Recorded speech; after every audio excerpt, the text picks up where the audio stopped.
नमस्कार मित्रांनो, मी धीरज इंगळे स्वागत करतो नवीन एका व्हिडिओमध्ये. तर आजची तारीख आहे 19 जुलै आणि आपण वेळेप्रमाणे निघलो होतो, पण आपलं वेळेप्रमाणे काम झालं नाही. आज आपल्याला सकाळीच अंदाज आला होता थोडासा की आज मूड आणि वेळ आपल्या साईडने नाहीये. तर व्लॉगमध्ये बघा की नक्की कुठं कुठं गेलो आणि किती काम झालं आपल्याला. तर बघा व्हिडिओमध्ये नक्की आवडेल. गुड मॉर्निंग मित्रांनो, सकाळचे वाजलेत 5:26. आपण थोडंसं झोपलो होतो आज लवकर, म्हणजे थोडं उशिरा नाही उठलो, लवकरच उठलो. मोटर वगैरे स्टार्ट करायची असते आपल्याला 3:15 वाजता. तर आता 5:26 झालेत. आपण गॅस रात्रीच भरला, एक गाडी खाली बसला आणि बघूया आजची सुरुवात कोण करते आपली. काल आपली सुरुवात व्यवस्थित झाली होती, पण नंतर आपल्याला वेट करायला लागला होता. तर आज बघूया काय होते आपल्यासोबत. तर 2-4 दिवसातनं किंवा 5-6 दिवसातनं असा दिवस येतो की जेव्हा सुरुवात होत नाही आपली. जसं की आज आपण थोडं उशिरात निघलो होतो, 5:30 वगैरे, 5:26 काहीतरी. तर आपल्याला एक राईड दाखवली रॅपिडोकडनं देहूची. एक विचारायला घ्यावा, पण तिकडनं एवढ्या सकाळी मॉर्निंगला रिटर्नची भेटणार नाही, सो मी ती अवॉइड केली. आणि उबेरकडनं एक पडली इकडं फुरसुंगीची, 4.5 किलोमीटरचा पिकअप आणि 22 किलोमीटरचे राईड, 260 रुपये. नव्हते परवडत. फुरसुंगीवरनं रिटर्न मी कधी जात नाही तिकडे, 1-2 वेळाच गेलो एवढ्या 5-6 महिन्यामध्ये, 5-1 महिन्यामध्ये. तर त्या 2 राईड आणि एक छोटी राईड आली होती 95 रुपयाची. तर मी ब्रिजवरनं होतो, ती पिकअप ब्रिज खालनं होता, सो ती पण राईड घेण्यात काय पॉईंट नव्हता. तर अशा 3 राईड आपण सोडल्यात आणि जवळपास आपण 8-10 किलोमीटर पुढे आलेलो आहे. वाकडच्या अलीकडे थांबलोय, म्हणजे बरंच अलीकडे. पण आज आणि पाऊस पण सुरुवात आहे, थोडाचे पण कंटिन्यू दिसतोय, त्यामुळं गाडी पण साफ करण्याचा काय अर्थ नव्हता. तर आज बघूया, 6 वाजले जवळपास. तर सुरुवात कशी होतीये, कारण सुरुवात एकदा व्यवस्थित झाली का मग काय वाटत नाही पुढं. तर बघूया आता इथनं आपण बानेर साईडला किंवा वळू, कारण इथं मी जिथं थांबलो तिथनं अशी राईड पडायला थोडासा वेळ लागेल. मॉर्निंग आहे म्हणलं पडायला पाहिजे होती, पण ठीक आहे, नाही पडली. तर बघूया आज आपली सुरुवात किती लेट होते आणि कोण करते. आपल्याला ओलाकडनं सुरुवात झाली आपली, म्हणजे राईड भेटली आहे परत, फर्स्ट राईड बिबेवाडीची. आपण तिकडं पण जात नाही, पण हरकत नाही, आता कुठंतरी जावं लागेल, सुरुवात करावी लागेल. तर 3 किलोमीटर लांब होतं कस्टमर. तर कॉल आलाय त्यांचा कन्फर्मेशनसाठी. तर ठीक आहे, येतो बोललोय, सुरुवात करून घेऊ बिबेवाडी. बघूया स्टेशन वगैरे किती लांब आहे, किंवा तिथनं आणखी कुठं पडून जाईल. सिटीमध्ये गेल्यावर पडती राईड, पण इकडनं बाहेर निघणं गरजेचं होतं. तर ठीक आहे, जवळपास 6 मिनिटाला आपल्याला फर्स्ट राईड पडतीये. तर आपण चाललोय कस्टमरला पिक करायला आणि बघू. राईड 20 किलोमीटरची काहीतरी राईड दाखवली, तर बघू आता फेअर किती भेटते. आपण कस्टमरला सोडलंय बिबेवाडीला. 2 जणी होत्या, मुली होत्या. तर त्याच्यातल्या एकीने बुक केली होती आणि एक स्टॉप ऍड केलेला होता त्यामध्ये बानेरपासून. तर आपण त्यांना सोडले, मध्ये त्यांना वॉमिटिंग होत होतं. गाडी 5 मिनिटं साईडला घेतली, मेडिकलमध्ये गोळ्या वगैरे घेतले त्यांनी आणि बिबेवाडीला सोडले. आणि आता इथनं आपण निघले. कस्टमरचं बिल झालं 291 रुपये, आपल्याला दिले 254 रुपये.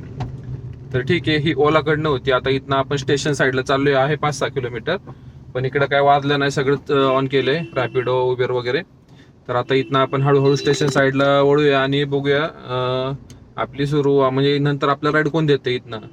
कारण आजचा दिवस ठीक आहे, ॲव्हरेजच जाईल माझ्या हिशोबाने. तरी आपण प्रयत्न करू जास्तीत जास्त काम करण्याचं. तर इथनं काहीतरी 4 किलोमीटर का 3 किलोमीटर स्टेशन आहे, 4 किलोमीटर. मार्केट यार्डच्या रोडला आहे आपण. तर बघूया आता इथनं आपण किती कुठं जातोय. तरी बघा गाडी इथं वॉशरूम आहे, आपण फ्रेश झाले आणि थोडीशी गाडीवर फडकं मारून घेऊ. खूपच खराब झाली होती गाडी, तर आपल्याला ते काय आवडत नाही. तर साईडने जेवढं आपल्याला साफ करता येईल तेवढं साफ करू आणि बघूया आपण स्टेशन साईडला कुठं जातोय नंतर राईडला. आपण आलो स्टेशनला. उबेरच्या ॲपमध्ये बघितलं की 6 ते 10 कॅब आहेत. बघूया, आज जरा खाली दिसतं, म्हणजे ट्रेन नसती. तर बघूया किती वेळ लागतो आपल्याला इथनं आता राईड पडायला. आपल्याला उबेरकडनं राईड भेटली होती आळंदी MITची. तर आपण घेतली. 240 का 250 काहीतरी दाखवलं होतं. तर आपल्याला 228 रुपये दिलेत. आलोय आपण आळंदीला. एक ओला आणि एक उबेर. तर 484 रुपयेचं आपलं काम झालंय. तर आता इथं आपण बघूया काहीतरी नाश्ता करू, कारण आजची सुरुवातच एकदम लेट चालू आहे. 8:30 वाजले तरी आपलं 500 रुपयाचं पण काम नाहीये. काल आपण जवळपास 1000-1200 रुपयाचं काम केलं होतं. ठीक आहे, सगळे दिवस सारखे नसतात, मी सकाळीच सांगितले. कारण मला सुरुवात तशी झाली, त्यामुळे वाटलं होतं आज की आज जरा थोडंसं गडबड दिसते. तर बघू इथं कुठेतरी नाश्ता करू आणि पुढं कुठं राईड भेटते बघूया. नाश्ता केला आपण, इथं साईडला एक हॉटेल होतं, पोहे खाल्लेत, पोहे चहा. तर ठीक आहे, नाश्ता तर केलाय, पण आजचा दिवस आहे ना मला असं थोडंसं काहीतरी वेगळंच वाटतंय की काम होणार नाही असं फिलिंग येतं मला आज सकाळपासून. काय माहिती असं वाटते. मी तर काल डोक्यात ठेवलं होतं की आपण जास्त काम करू कारण उद्या आपला ऑफ आहे. तर पण आज असं का वाटतंय का एकदम डाऊन जाणार आहे दिवस. 9 वाजलेत, 8 वाजून 52 मिनिटं, 2च राईड कम्प्लीट झालेत. 5:30ला घर सोडलंय आपण, 6:30, 7:30, 8:30, 3 तास, 3 तासात 2 राईड. आणि आता अशा ठिकाणी एका प्रोबॅबिलिटी कमी आहे राईड भेटायची. तर बघूया आता थोडंसं हळूहळू पुढे सरकू आणि कोण राईड देते आपल्याला बघूया. ओलाकडनं राईड पडली आपल्याला पिंपरी निलखची आणि 3 किलोमीटर लांब होतं, लांब पिकअप. तर आपण चाललोय कस्टमरला पिक करायला आणि 200 काहीतरी फेर दाखवला होता वरती. मी काय पाहिलं नाही, पटकन ऍक्सेप्ट झाली कारण आपल्याला गरजेची पण होती राईड. तो आता बघूया ओलाकडनं आहे, ओलाची आजची सेकंड राईड. आता ओलाचा इन्सेंटिव्ह पण स्टार्ट झालाय, तर बघूया ते थोडंसं कसं काय जुळते, करता येते का आपल्याला, प्रयत्न करू आपण. आपण विश्वंतवाडीच्या साईडला येत होतो तर आपल्याला तिथनंच राईड पडली पिंपळे निलखची, रक्षक चौकातली. तर कस्टमरला सोडलं इथं, कस्टमरला लोकेशन पण माहित नव्हतं, एडिट करायला लावलं, 300 मीटर गेलो, आणखी सोडले त्यांना पुढं. तर 281 रुपये कस्टमरचं बिल झाले, 238 रुपये आपल्याला दिलेत, 492 आणि 228, 230, 490, 520, 720 आपलं अर्निंग झालेलं आहे. गाडी चालली 78 किलोमीटर, टाइम झालाय 10. खूप लेट आहे, अजिबात मूड नाहीये, पण करतोय आपण. आणि आता इथनं आपण रॅपिडो आणि बाकीचे ॲप चालू करू आणि बघूया आपल्याला कुठली राईड भेटते. आता इथनं आपण ती राईड एंड केल्यानंतर आपल्याला खराडीची राईड पडली रॅपिडोकडनं. मी फक्त रॅपिडो ऑन केलं होतं, रॅपिडोवर भरपूर राईड दाखवत होते, विमाननगर, एक खराडीच्या 2 राईड होत्या वेगवेगळ्या. तर ही एक दाखवली 390 फेअरवाली, इओन सेटची, इओन IT पार्क. तर 23 किलोमीटर लांब आणि 2 किलोमीटरचा पिकअप, 25 किलोमीटरचे आपल्याला दिले 390 रुपये, 390. तर अशा प्रकारे या राईडने आपला बॅकलॉग भरून काढलाय. टाइम सर तर ठीक आहे, 1100 काहीतरी झाला असेल, 1120 वगैरे. आणि गाडी चालली 104 किलोमीटर. तर ठीक आहे, पाऊस चालू झाला आता परत इकडं. तर आता इथनं बघूया आपण कुठं जातोय. तर कालच्या व्हिडिओला आपल्याला कमेंट होती की ऑटो रिक्षा आणि मारुती सेलेरिओ याच्यामध्ये कोणती बेस्ट राहील ओला उबेरसाठी. तर आता यामध्ये सांगायचं जसं झालं तर या दोन्ही गोष्टी एक अमाऊंटनुसार आणि कोणत्या प्रकारे काम करायचं याच्यानुसार वेगळ्या पडतात. ते कसं, तर पहिले आपण अमाऊंट बद्दल बोलू. आता माझी सेलेरिओ आहे, तर सेलेरिओ ही गाडी जाती ॲक्सेसरीज वगैरे नॉर्मल जरी टाकले तरी 7.25 लाखापर्यंत, मला 741ला गेलेली आहे. तर आणि रिक्षा माझ्या माहितीमध्ये 4.25 लाखापर्यंत रिक्षा जाती. तर 3 लाखाचा जवळपास 4.25 आणि पकडून चला 1 लाख, 3-3.5 लाखाचा फरक आहे दोन्ही याच्यामध्ये. तर आणि आपण रिक्षा कधी करतो, नॉर्मल छोटं लोकेशन असेल किंवा नॉर्मल जायचं असेल तेव्हा आपण रिक्षा करतो. आणि कॅब कधी करतो, जेव्हा थोडंसं लांब वगैरे जायचं असेल तेव्हा AC मध्ये किंवा जास्त कन्व्हिनियंट किंवा सेफ्टी आपल्याला कारमध्येच राहतं. रिक्षामध्ये सेफ्टी तेवढं राहत नाही कारण रिक्षा ओपन असती. तर आणि ओला उबेरच्या बाबतीत जर सांगायचं झालं तर रिक्षाचा रेट हा जास्त आहे याच्या मारुती सेलेरिओपेक्षा, किंवा असं आपण म्हणूया की ओला उबेरमध्ये मिनीमध्ये काम चालतं. तर त्याच्यामध्ये मिनीचा रेट हा रिक्षाच्या रेटपेक्षा कमी असतो थोडा, 20-30 रुपयांनी. तर त्याच्यानुसार हा एक इफेक्ट. आता कालचीच गोष्ट बघा, काल आपल्याला राईड पडली होती समजा तळेगावची स्टेशनपासून. आता अशी जर राईड रिक्षामधनं गेली तर हवा, ऊन, पाऊस, वारं सगळंच लागणार ना. आणि कॅबमध्ये गेलं तर थोडं सेफ्टी आणि सामान पण जास्त बसतं कॅबमध्ये आणि थोडंसं स्पेशियस पण असतं.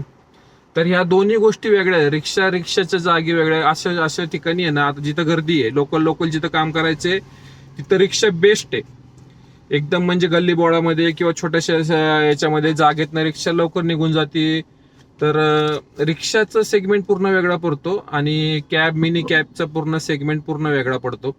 तर ज्याच्याकडं अमाऊंट कमी आणि ज्यांना लोकल काम करायचे ते रिक्षामध्ये करू शकतात, आणि थोडंसं कॅबमध्ये जर थोडं कन्व्हिनियंट पाहिजे असेल, थोडं व्यवस्थित जर काम असेल, अमाऊंट तुमची तेवढीच भेटणार आहे तुम्हाला ॲट द एंड. जे प्रॉफिट होणार आहे ते तेवढं. तर फक्त कॅब पूर्ण वेगळं पडतं. कॅब आपण कंपनीला पण अटॅच करू शकतो, रिक्षा कंपनीला अटॅच नाही करता येत. ह्या गोष्टी येतात, बऱ्याच गोष्टी आहेत त्या जागेवर, पण तुम्ही असं हे कम्पेअर नाही करू शकत रिक्षा की कॅब. लोकल काम तुम्हाला पटकन तेवढ्या एरियापुरतं करायचं असेल तर रिक्षा, थोडंसं लांब वगैरे पण जाण्याची इच्छा असेल तर तुम्ही कॅब करू शकता. इन्कम ॲज कम्पेअर टू दोघांमध्ये बहुतेक सेमच राहील. तर ठीक आहे, हे माझं मत आहे. आता याच्यामध्ये प्रत्येकाचं मत वेगवेगळं असू शकतं. तर मला जेवढा एक्सपिरियन्स आहे तेवढं मी तुम्हाला सांगतोय. आणि आता पण मी खराडीची जी राईड आणली, रिक्षातनं ऊन पावसात आता पाऊस लागणार, आणि आपण कॅबमध्ये AC मध्ये आलोय. रेट बहुतेक मला पण सेमच दिलाय, पण एवढ्या लांब कस्टमर येण्यासाठी रिक्षा प्रेफर करत नाही. लोकल टू लोकल आपलं पटकन यायचे तेव्हा रिक्षा घेतात. थोडंसं लांब वगैरे जायचं असेल तर कॅबच प्रेफर केली जाते. तर ठीक आहे, हे माझं मत आहे. कोणाचं काय मत असेल तर ते मला कमेंट करून सांगा, आपण त्यावर पण चर्चा करू. ठीक आहे, आता इथनं बघूया आपल्या राईड कुठं पडते. तर आपण आलोय सांगवीला, नवी सांगवीमध्ये आतमध्ये. तर आपल्याला खराडीपासून राईड पडली होती ही. तर कस्टमर एक एजंट होते, चांगले गप्पा मारत आलोय. मी कधी असं नाही बोलत, पण ते चांगले बोलत होते. बिझनेस बद्दल चाललं होतं. त्यांचा पण बिझनेस होता, काचेचं शॉपचं होतं काहीतरी. तर आपला पण बिझनेस होता, मग त्यामुळं गप्पा चांगल्या रंगल्या. कधी बोलता बोलता आलो कळलं नाही. तर आलोय आपण इथं साई चौकामध्ये सांगवीमध्ये. आणि इथनं आता आपण गोटो टाकतोय, घराच्या साईडची राईड आपल्याला भेटावी म्हणून. आणि कस्टमरचं बिल झालं 287, आपल्याला दिले 247 रुपये.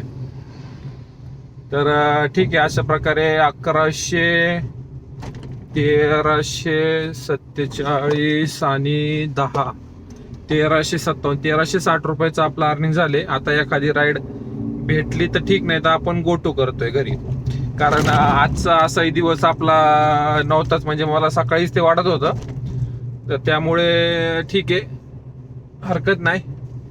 एक दिवस आता उद्या जर व्हिडिओ आली तर ठीक, नाही तर मग आज आपला ऑफ आहे, वीक ऑफ.